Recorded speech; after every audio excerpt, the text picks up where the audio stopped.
Kelly Oubre last night. Mm. I just want to talk about Draymond Green.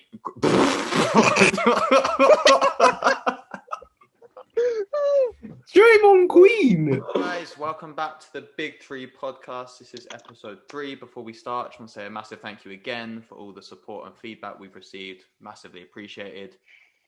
Keep it coming, keep the likes coming, keep the comments coming. And before you watch the video, don't forget to subscribe. So let's get into it. Last night saw the annual MLK Day games take place. Lots of basketball on last night. 3 national TV games headlined it. So let's go through them.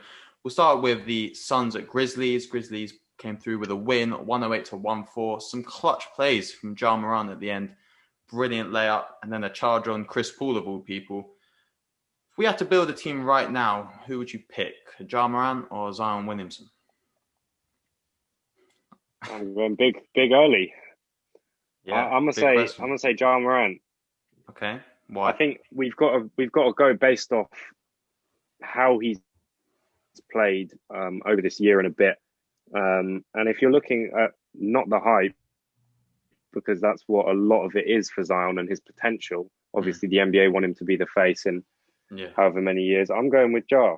I think he's shown that he can show up in the clutch. You saw that against Brooklyn last night. Let me just get Ja. Simple as that. Okay. Alex? Yeah, it's got to be Ja as well. I mean, Grizzlies without him and with him, there's a massive difference in their performance. I mean, I don't think they've won a game when he didn't play. I think they might have won one. They won one game, but they didn't look good. The offense wasn't flowing. No sort of attitude about that team. It's interesting because they had 4 players that dropped over 10 points last night. So you'd think, Brandon Clark played really well. Dylan Brooks was obviously a bucket, and I think they've got a good young team in general. Obviously, without Valanciunas last night as well, he's on the COVID safety protocols. So I think it's too early for them in the West this year. Yeah. But with sort of Ja at the helm, I think that's a really good team to build around. The only thing I'd say is I think Zion is actually in danger of becoming almost underrated at this point. I think his numbers this season have been seriously good. And the hype has sort of died down. Like, still, you get the post of his dunks and his layups. But there isn't as much talk as him being the face. I feel like that's really moved on to Luka at this point. So I think Zion is in danger of becoming underrated purely because... Would you take him, though? No, I still pick Ja. Purely because I think having someone like Ja at the point guard position is so beneficial to build a team around him because he's got... He already plays with experience, Ja. Like, he's been playing that position for sort of 5-10 years, along with the athleticism as well, which hopefully that stays consistent at that level. It doesn't dip because that's a massive part of his game. And we've seen with Westbrook, as that sort of fades without a solid jump shot, it's harder to be, a first option, let's say. We saw that he couldn't even be second with Houston last time. It was so unreliable. I think, people do forget that Russell Westbrook had the most points in the paint last year out of the whole league. So he's still very much dominant with that athleticism. But it is a fair point when you don't have a especially for the jump playoffs, shot. I think. And that's what we're really looking for. No, exactly, yeah. So Suns took a rare loss for them this season. They've been fantastic. However, Devin Booker is averaging his lowest points per game, lowest assist total, and lowest field goal and 3-point field goal percentage since his second year in the league. Obviously, the Suns are playing a lot better than they have been the past sort of 5-6 seasons. But is the introduction of Chris Paul sort of hampering his development, or is this just him putting the team first? I think it's him putting the team first, to be honest. I mean, I don't think there's too much to worry about being this early on, and I think he's still shooting decently. But it's decent numbers. It's just a dip from what we know with him. It's not just Chris Paul. It's also the improvement of DeAndre Ayton, Michael Bridges, Michael Bridges is shooting amazing this year. He's out. He played really well. And I just don't think he has to carry as he has done in the past. No, I agree. DeAndre Ayton dropped 18 and 16 last night. Second national TV game of the night then was the Milwaukee Bucks at the Brooklyn Nets. Fantastic game, came right down to the wire. Nets took it 125-123. Harden and KD looked fantastic again. Harden stat line 34, 6 and 12. KD 39 and 6. again, this is going to be extremely reactionary after 2 games they played together, but do the Nets sort of look at that team and look at the defense and depth and think, well, we have an asset in Kyrie. Can we flip that for just better depth, better defense? Is that an option at all? Yeah, I think that is a viable option. I mean, yes, their defense is bad, and I don't know how Kyrie will cope from being the first option to now being the third option on the team. Yeah, I don't see how that's going to happen. He's a big personality. I don't know whether he would be able to take it. You saw it in Cleveland. Even just being the second player, he wanted to lead his own team.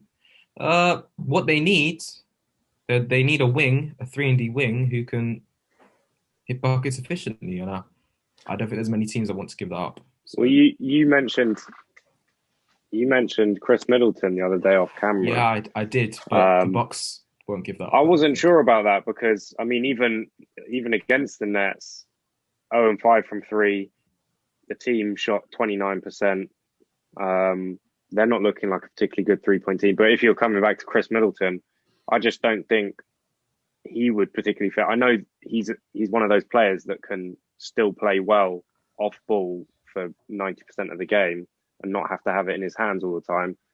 But I don't know. I think you're writing off Kyrie in that team too early, even though they're 3 big characters. I think the perfect guy to pick up in the summer would have been Jeremy Grant. That's how. Yeah, I was going to say Jeremy Grant. Yeah. I think he would have been the perfect one. Okay, well, we'll have to see how they work. Kyrie is available to play their next game in Cleveland, so that'll be a great watch. Moving on to the Bucks, looking at their superstar Giannis, 34, 12, and 7 on paper, great stat line. Last 5 minutes of the game, he only had 2 points, and it was a putback dunk. Chris Middleton was the one really making the plays or trying to make the plays, especially at the buzzer.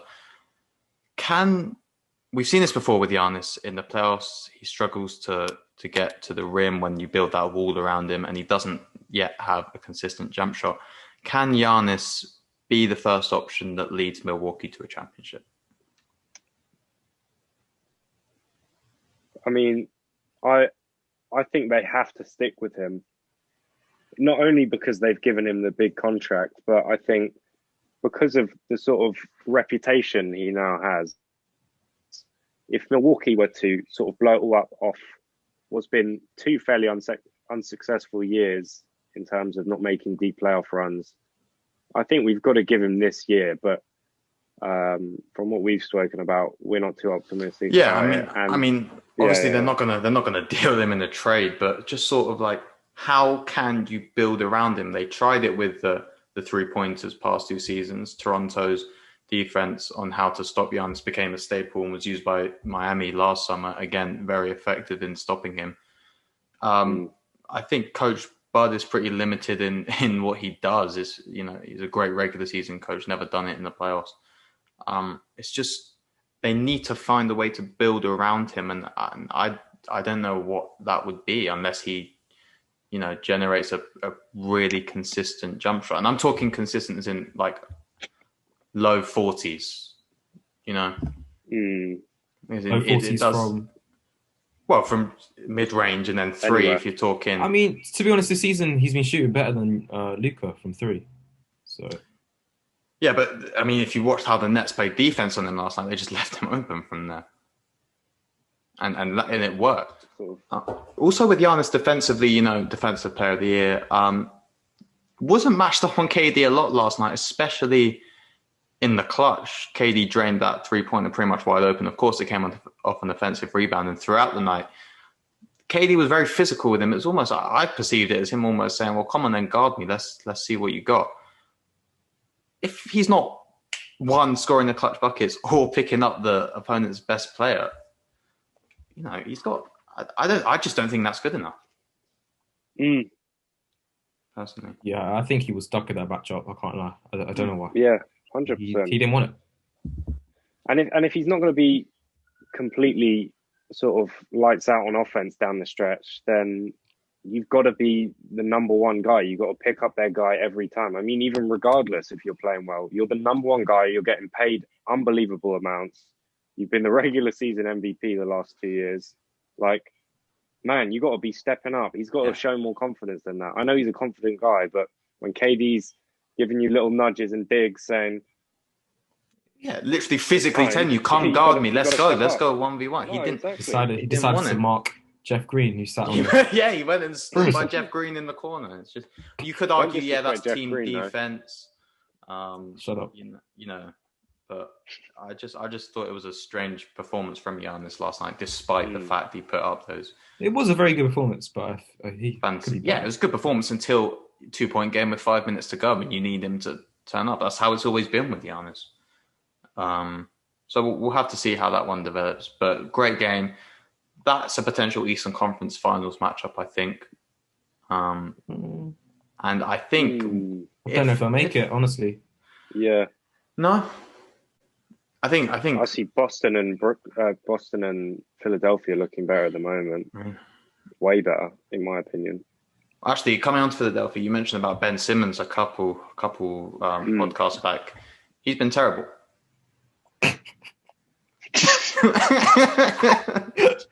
Just straight up terrible. You gonna back it? I was hoping you wouldn't mention Ben Simmons, actually. You just reminded me of him. I just thought, actually, hold on, let me bring this back. That would be an exciting matchup for him and Giannis. Yeah, they just sort of run into the paint and dish it back out, and then they do the same thing every time. But be too scared to do it. Yeah. No, I mean, I don't know. We're still yet to see Ben Simmons and Embiid put on a real show in the playoffs. I mean, obviously they took Toronto to Game 7 a few years back, but I still think they've got to show more. They're playing. This is the most exciting start that they've had, despite Ben's had a bad week. So they've got to turn that into something. I mean, he's shooting the 3 though, so that's good signs. Listen, as long as you can't sort of criticize him if he's being aggressive. That's fine with me. But it's actually less the 3. It's more driving into the paint. You're 6'10", and you're broad, you're strong. He drives in, then dishes back out, goes to the rim. No, I think last season he inside the paint he was like ridiculous numbers. Yeah, he was like 80s in the 80s. His percentage was in the 80s. Crazy. Yeah, anyway, he sort of we don't need to talk about Ben anymore. But great matchup last night between Bucks and Nets. Those will be 2 interesting teams to follow. Okay, so obviously, as it was MLK Day, loads of games on last night. Knicks took another win over the Orlando Magic, who we expect them to be around the same sort of position with this year, 91-84. Knicks youngsters played really well, along with their more experienced players such as Julius Randle. This looks like a well-coached, well-disciplined team. Maybe in playoff contention, but Oliver, I know you wanted to talk briefly about some of their rookies and second and third year players. Yeah, well, the thing is that I've been a bit questionable over the draft picks that they've made over the last few years. Saw Kevin Knox again struggle. I thought at the start of this season this might be his turnaround year, but again, 2 points, 0 from 4 from 3 last night. Obi Toppin only playing 9 minutes. Is that injury or is that performance? No, I mean he's been on not too many minutes this whole season, and I'm just not really sure. From what he's done, he's not been shooting it particularly well. There's nothing that jumps out. He seems like so he knows what he's doing. He seems like an all right player. Yeah. The one player who actually they have drafted recently, RJ Barrett, is starting to look very good. Yeah, RJ looks get a lot really more good. Comfortable in his game. So a team we predicted to sort of turn it around last week seems to have done. The Toronto Raptors have won 3 straight. Last night beating Dallas Mavericks, who are obviously depleted with a lot of their players missing through COVID protocols. 116-93, probably the most complete performance Toronto have had this season. I want to talk about Kyle Lowry, who you all know I love. 23, 9, and 7 last night. Shot 75%. 34 years of age. Good. I'm going to make a case for Kyle Lowry being the best point guard in the East. Oh, wow. Let me know how you feel. Are you opening it up now? Yeah. Come on. I don't really get it in any way why you've decided to say that. He's had a great performance where he's looked like vintage Kalo, but I mean whole season. The Raptors whole season. Yeah. No. I'm sorry. he's the number one guy. You don't have a bad team, and there's no excuse for that record, in my opinion, right? I can find you so many excuses. Yes, for Toronto. Yeah, but come on, man. First of all, moving to Tampa, every player's living in a hotel still. Losing Ibaka and Gasol, bringing in Baines and Len, who they've just waived. That's how bad he's been. That doesn't make you the 13th seed. It doesn't. You're right. But those are potential excuses. And Kyle Lowry's performance has not been a reason for that. If you want to talk about any player, you can talk about. No, he hasn't been as good. He hasn't been as good, like consistently good as we've seen him in the past. No, of course not, because he's on a worse team. But he's averaging. He's having one of career-wise his best years, percentage-wise. The reason I'd say he's the best point guard in the East is because I think he's the most complete. I think he's the defensively, offensively, the way he leads a team, the way he takes responsibility. But if you're going to talk about leading the team, then surely that was all I was saying against what's happened. Yes, they've had pretty bad circumstances, the Raptors, with who they've lost and where they've been. But we know him as a leader, right? And the way that you were last in the conference at one point. Yeah, we had a bad start. Now you've won 3 straight. Okay, 5-8. You're going to be above 500 within sort of 3 or 4 weeks. It's the way they're playing now seems to be. Obviously, Pascal is still a bit of an issue. He isn't. Since he's come back from the road trip, he hasn't played well. But the team are leaning on Lowry. And you've got to remember, he's 34 years old. Okay, when LeBron was doing his thing at 34 years old, obviously Lowry isn't doing it to the extent. Everyone was talking about how old he is, how amazing he is. This guy is 34 years old. He puts his body on the line every night, literally, with the charges taken, the diving on the floor. I just think there is no other point guard I would want on my team as a contender. With the way you build a championship team, you need the two-way wing player, right? Is the player you want on the championship team.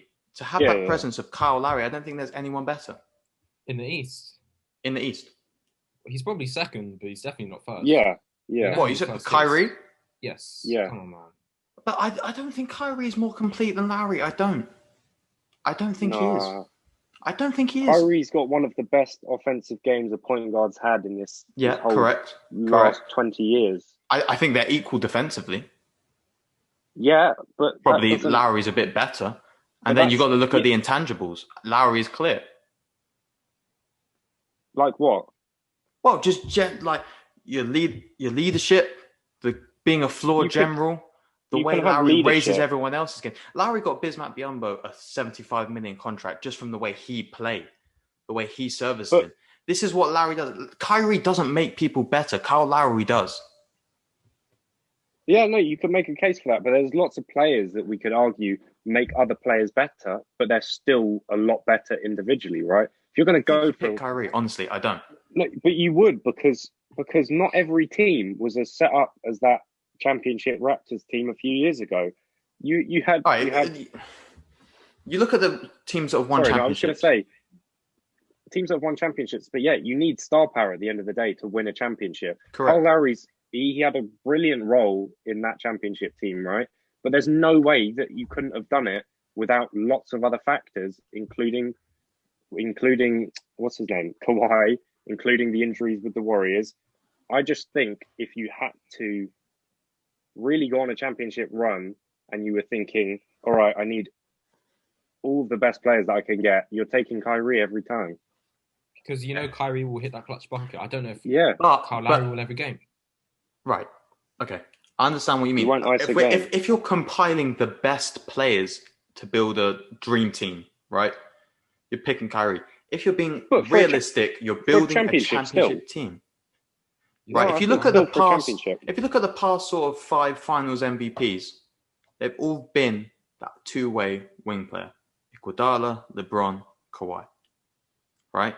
Because that is how you build it. You build it with the star player being that wing player. The one who can score. But Luke, Iguodala wasn't the star player. He just had. He won the finals MVP. Why did he win it? He had a very good series, but that team wasn't built around Iguodala. You know this. I know. I'm not saying to build a team around Lowry. I'm saying Lowry's the perfect component as a point guard from the East to have in the team if you want to win a championship. Do the Warriors win the championship without Iguodala? No. Do the No. Raptors win the championship without Lowry?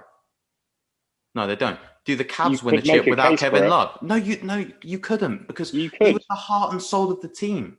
Everything ran through him. Yes, but I agree. But the thing is, when you look at actually how easy that series became toward the end, I think that you could have lost him and Fred VanVleet would have just scored even more points. Well, you're just looking at the finals. What about the 3 series before that? The Yeah, Milwaukee no, series, you needed don't- Lowry. The Philadelphia Yeah, no, I one, don't- whoever won that Philadelphia series was going to win the chip. Simple as that. Well, no, you still had to get the Warriors. The Warriors still had to have a lot of bad things happen to them. That's what I mean. As the way it was, if Philly beat us, Right? You think Philadelphia? I think Philadelphia would have won They the won't. chip. Yeah. They won't win in the championship. No Ben way. Simmons, Redick, Butler. Who was the 4 for them? Tobias Harris and Embiid. Yeah. That was winning the chip. Who says Mike Clay's Scott, getting Ennis. injured Game 6? Sorry? Who says Clay's getting injured? No, I know, but I'm just saying, with the circumstances as they were, with those It's all All-Stars being hypothetical. injured. You can't really. Yeah. there's no Okay, well, point what in isn't saying that, hypothetical is what I said about the Finals MVP being those wing players. Therefore, for me to build the perfect championship-winning team, you need that type of wing player. So if I was to build the perfect championship-winning team in the East, I would put Kyle Lowry at point guard. But the thing is, if we're going off that sort of those kind of factors that we're taking, I'd rather Chris Paul. I know he's In not the in the East. East. In the East. Oh no! I know he's not in the East, but I'm just Okay. saying, if we were going to take that kind of point guard, you would rather Chris Paul in that case, right? But I don't think anyone's disputing that you would take Kyrie over Chris Paul. All right, so tonight we've got an interesting game. We've got the Jazz taking on the Pelicans. I just wanted to read you guys some stats about how well the Jazz are shooting the 3-ball at the moment. Donovan Mitchell, 37%. Jordan Clarkson, 42%. Mike Conley, 42%. Bogdanovich, 38%. And Royce O'Neal, 48%. So these guys are looking like a threat. If they win this game as well, where do you see them going at the moment? Is it too high to say 3rd seed? In my preseason predictions, I had Jazz as the 5th seed, and I don't think they'll get any higher than that. I think their ceiling as a team is that. I think that'd be a tricky first round matchup, of course, for whoever's 4th. I think I had his Phoenix. I'm not sure, but those stats you read out are seriously impressive, and it allows them to space the floor even with Gobert, which is a massive thing for them. But I with Utah, I just don't think there's enough playoff experience in that team. Obviously, they've had a couple runs the past 2 years, but yeah, I can't see them. I can't see them any higher than 5th seed. Okay. I can see them hitting the 3rd seed. I mean, you look now, Trailblazers, CJ McCollum. How long's he out for now? They won't compete 4 weeks. for No, they won't compete for the 3rd seed, man. No, but I think they have a very good team. Yeah, I think Blazers were going to make their way up. I don't think so. But I mean, But now I don't think. Now I don't think anyway. But Now I don't think they will. Nuggets have had a poor start. I think they generally could finish 3rd seed. I don't know how they're doing the playoffs. I think I see them as a 2nd round exit. Yeah, ceiling 2nd round exit for that group, I think. So to finish off, having a look ahead to the next week, any standout games we're looking forward to? I'm personally really looking forward to a back-to-back Wednesday and Friday. It's going to be Boston taking on Philadelphia, and I think this is a really interesting matchup because obviously this is the top of the Eastern Conference right now, other than obviously the Bucks, and I just think it's going to be really interesting to see how they sort of fare against 2 good defenses. I'm just interested to see who comes out of that sort of the better side.